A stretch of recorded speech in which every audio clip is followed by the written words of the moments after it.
Olá pessoal, eu venho hoje aqui para gravar um vídeo a respeito do Complexo de Édipo, fazendo uma releitura a partir dos meus estudos de Freud e de outros psicanalistas e críticos contemporâneos. Então, gostaria já de deixar desde o início bastante claro que essa não é a visão freudiana exposta por Freud em suas obras. Eu já tenho um vídeo no canal a respeito do complexo de Édipo a partir da visão freudiana. Essa é uma leitura que eu faço com adaptações a partir de críticos, a partir de novos materiais mais contemporâneos e a partir também de uma lógica estruturada mais coerente com o contemporâneo.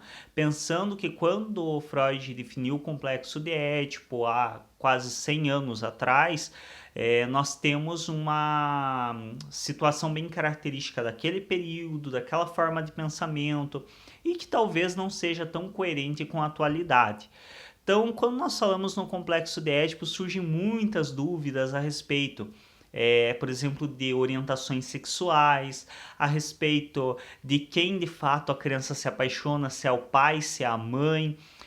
Existe através da obra freudiana toda uma questão de que primeiro a menina se apaixonaria no sentido tomando por objeto de amor primariamente a mãe, mas renunciaria a esta e deslocaria como objeto a sua escolha para o pai. Existem várias leituras bastante complexas do próprio complexo de Édipo, perdoem o trocadilho, mas eu vou expor aqui a leitura que eu faço a partir de tudo isso e a partir da análise de todo esse material. A leitura que eu faço é que toda criança, indiferente se é menino ou menina, indiferente a orientação ou a condições biológicas de gênero, o que eu entendo é que toda criança toma por objeto primário de amor a mãe. Porém, devemos entender aqui sempre a mãe como função. Para quem não entende ainda muito bem essa diferença, pega os vídeos que já estão disponíveis no canal de função materna e paterna. Quando nós falamos em mãe e pai, as pessoas de início relacionam muito isso a uma figura de mulher e de homem, o que é uma completa tolice e não faz sentido nenhum. Do contrário, eu sempre digo nos vídeos, não seria possível existir mãe adotiva. Porque se mãe fosse obrigatoriamente uma mulher que gera a criança, não existiria mãe adotiva. Mãe e pai são funções, ambos. E são funções que podem ser ocupadas por qualquer um. Homem ou mulher, não faz diferença. Porque mãe é aquela pessoa que supre as necessidades da criança, é aquela pessoa que dá palavra para a criança, é aquela pessoa que dá a noção de sentimentos para a criança, é aquela pessoa, perdão, que cria todo o repertório emocional da criança. Isso é a mãe. E essa mãe pode ser exercida tanto por uma mulher, que pode ser a genitora ou não, uma mãe adotiva, como pode ser uma mãe adotiva sendo representada por um homem.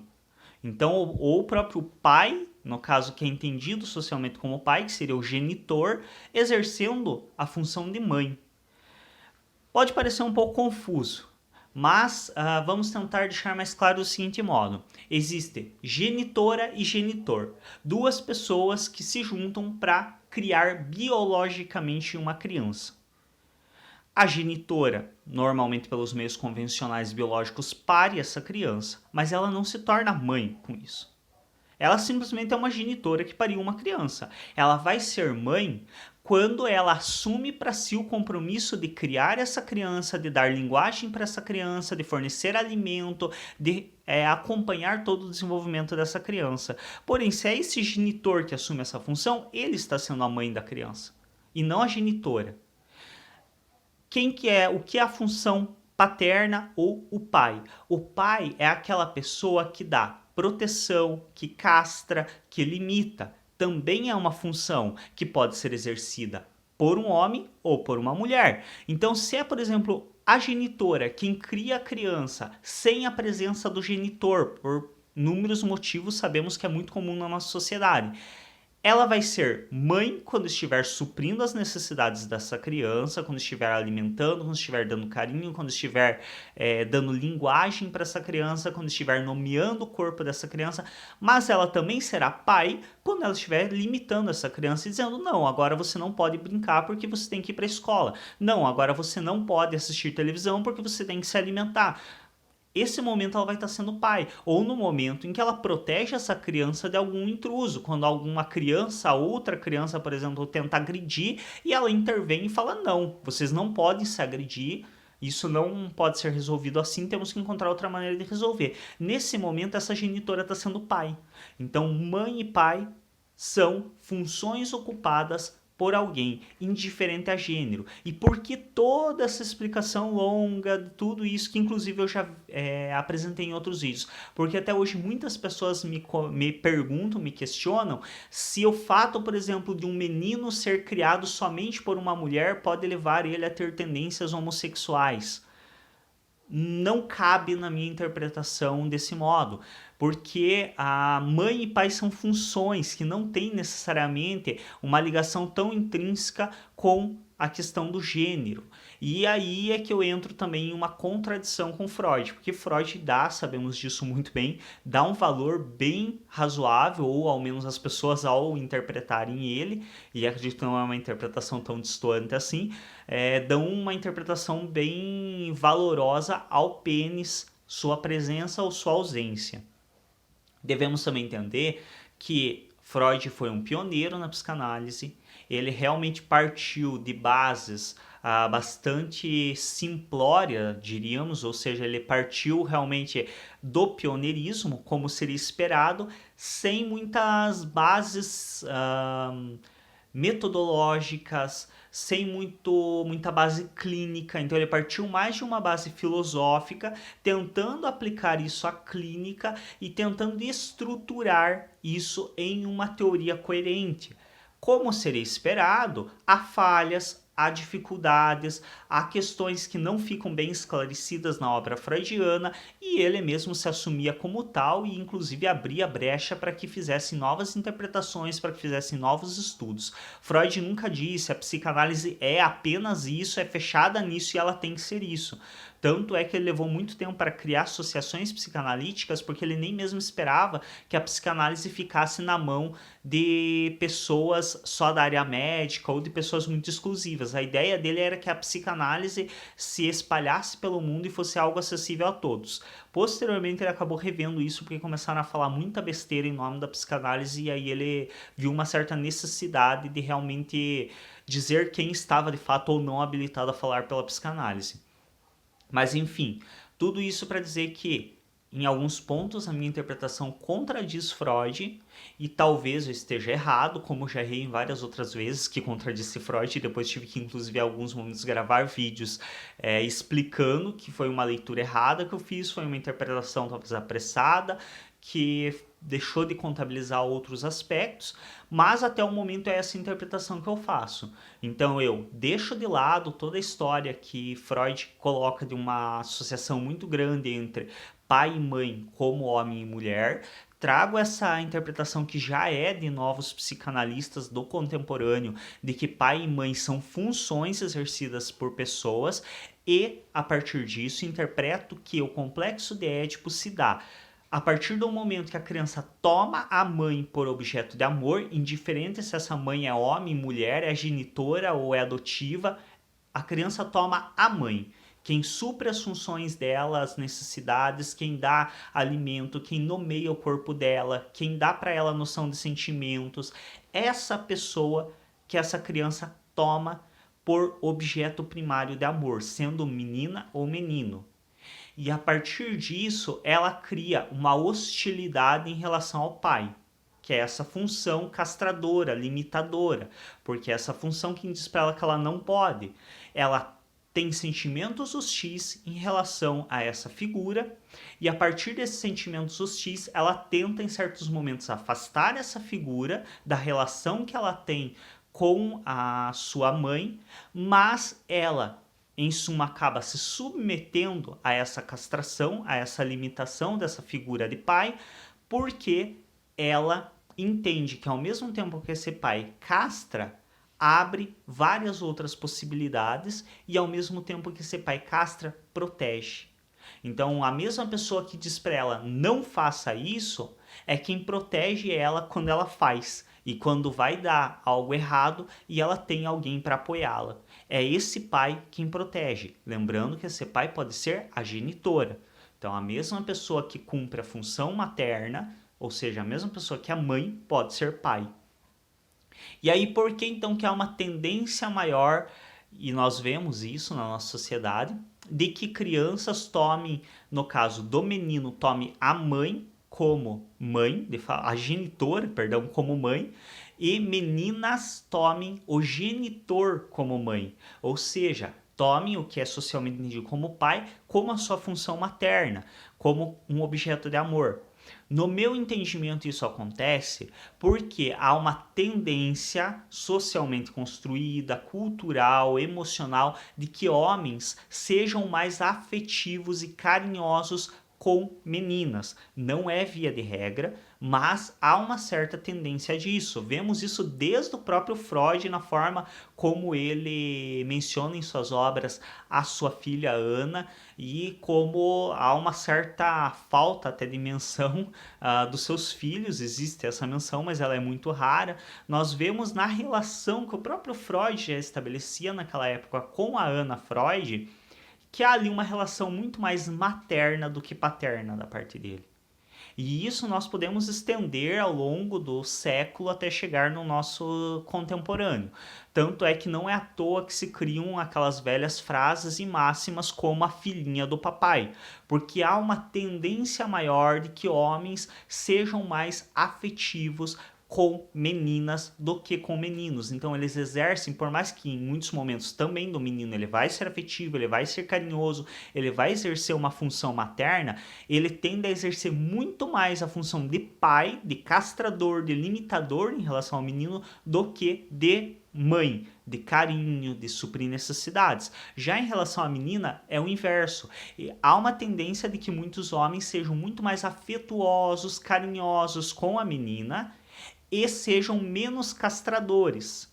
Eles se tornam castradores lá futuramente na adolescência, quando essa menina vai começar a querer ter a vida própria, conhecer outros meninos, que não só os do entorno familiar, querer sair com outras pessoas. Aí sim esse pai se torna mais castrador. Mas no início do desenvolvimento, quando essa menina não tem tão evidente esses interesses sexuais por pessoas de fora da família, a maioria dos pais não costuma ser muito castrador com suas filhas. Os homens por si não costumam exercer tão fortemente essa função paterna. Exercem muito mais uma função materna, de brincar com a menina, de muitas vezes já vi vários pais brincando de boneca, brincando de casinha, de dar essa atenção mais afetiva de suprir necessidades, que é a função mãe. Depois que isso se modifica, quando essa criança começa a ganhar uma autonomia maior. Por isso, no meu entendimento, ocorre de que meninos que recebem mais atenção afetiva da genitora tomam ela como mãe, e meninas que recebem mais direcionamento afetivo, mais atenção afetiva do genitor, tomam ele como mãe. E o que acontece em relação a essas meninas? Como elas recebem muita atenção e carinho do pai, como alguém tem que limitar essa criança, muitas vezes é a mãe quem faz essa função de limitar essa criança. Então a mãe, a genitora, no caso, toma a função de pai. Então ela acaba dizendo para essa menina que ela não pode certas coisas, acaba impondo limites. E isso faz com que a criança tome o genitor como mãe e a genitora como pai. Por isso que acontece essa inversão, no meu entendimento, fugindo um pouco aquela lógica da questão que o Freud estabelece, de renúncia ao amor ao pai em função do amor pela mãe. Eu acredito que extrapola um pouco isso e que vai mais no sentido de quem dá maior atenção para essa criança e quem supre mais enfaticamente as suas necessidades. Lembrando que, obviamente, toda pessoa também que exerce a função pai vai em algum momento exercer a função mãe. Ninguém vai só limitar a criança e não vai dar carinho. Porém, existe uma figura figura normalmente que é mais marcante nisso. Existe uma figura afetiva que é mais lembrada pela criança como quem dá afeto, quem dá carinho, uma figura afetiva que é mais lembrada como quem limita, quem impede ela das coisas. Espero que isso não tenha ficado muito confuso. Me parece que ficou um pouco, porque realmente é difícil quebrar com essa. São coisas muito intrínsecas na nossa sociedade. Essa ideia de que mãe obrigatoriamente é aquela pessoa que gera a criança, ou que pai obrigatoriamente é um homem, é aquela pessoa. São coisas muito intrínsecas na nossa sociedade que não são fáceis de serem quebradas, mas que precisam, porque não há lógica, apesar de ser intrínseco, apesar de nós sermos ensinados desde pequeno isso, não há lógica nesse pensamento. E essa falta de lógica no pensamento faz com que nós perdamos de vista muitas outras coisas. Então muitas vezes você vê as pessoas falando, nossa, como que aquela mãe pôde jogar o filho no lixo? Não foi uma mãe que jogou o filho no lixo, foi a genitora que colocou uma criança no lixo. Se ela colocou no lixo é porque justamente ela está mostrando que ela não assumiu para ser essa função de mãe. Ela não assumiu para ser essa função de suprir as necessidades dessa criança, de dar atenção. Claro que não é justificável, existem formas legais dela fazer isso, existem formas mais, digamos, protetoras em relação a essa criança e mais socialmente aceitas de que ela se isente dessa função de mãe. Então existe a forma dela entregar legalmente para adoção, dela entregar para outra pessoa, criar. Mas quando ela faz esse movimento, ela está mostrando para a sociedade que ela não aceitou ser mãe. Ela é genitora daquela criança, ela não é mãe. Ela não aceitou a função de criar aquela criança, de sustentar, de dar carinho, de atenção, não. E não, ela não é mãe e não é porque ela é a pior pessoa do mundo. Não, é simplesmente porque ela não aceitou essa função. Claro que devemos sempre construir uma ideia social de que essa criança seja deixada em uma condição segura, que ela tenha como ser auxiliada. Mas o que essa mulher está deixando evidente é: eu gerei essa criança, mas eu não sou mãe dessa criança. Eu não quero ser mãe, e é um direito dela.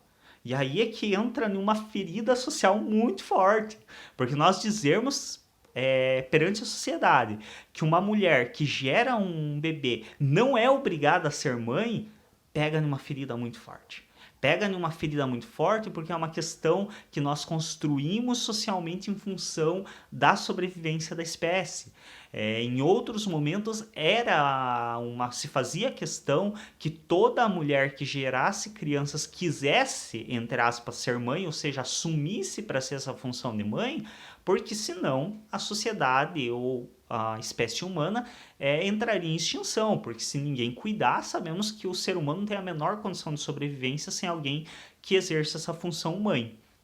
Mas hoje, com a sociedade estruturada da forma que está, temos que entender que esse ato de ser mãe é uma imposição social.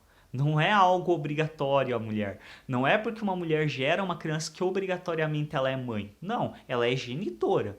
Se ela vai ser mãe, é uma escolha dela. E seria mais interessante que nós entendêssemos isso e construíssemos socialmente essa ideia de que ser mãe é uma escolha, porque provavelmente isso seria muito menos danoso do que o que acontece hoje. Mulheres matam as crianças que geram, jogam no lixo justamente porque elas não dão conta de trabalhar com essa imposição social que é dada a elas, porque elas não têm essa construção social de que, ok, eu não quero ser mãe dessa criança, tudo bem, eu posso fazer essa escolha, mas eu devo dar um destino correto a essa criança que ela possa ser cuidada por alguém. Se nós construíssemos essa mentalidade, nós teríamos muito mais proveito social do que essa imposição que é construída atualmente. Também existem aspectos que atravessam a função de pai, existem vários problemas também se essa função não for cumprida, porque há vários atravessamentos na autonomia do sujeito. Mas eu acredito que não tenho como dar conta de discutir isso nesse vídeo, ele já está bastante extenso e vamos para uma extensão para além do desejado. Espero que quem assistiu esse vídeo tenha conseguido tirar proveito. Evitem comentários muito exacerbados, muito agressivos, evitem palavrões, Eu sei que esse assunto toca em muitas feridas sociais, a respeito principalmente como eu falei, eu não vejo conexão direta entre o complexo de Édipo e a homossexualidade ou a homoafetividade, não vejo uma relação direta disso com aspectos que são às vezes colocados para psicanálise, mas também não tenho competência teórica até o momento para dizer o que de fato, por viés psicanalítico, o que de fato leva a determinadas orientações sexuais. O que eu posso dizer de antemão é: todo ser humano nasce bissexual. É natural de nós termos impulsos, tanto sexuais, afetivos, lembrando que a sexualidade é algo para muito além do sexo, e por isso que muitas vezes algumas pessoas me corrigem, eu ainda uso o termo homossexual, porque para mim, quando se fala em sexualidade, não está se falando apenas no ato sexual, está falando sim em afetividade, está falando sim em carinho, amor, atenção, viver juntos, enfim.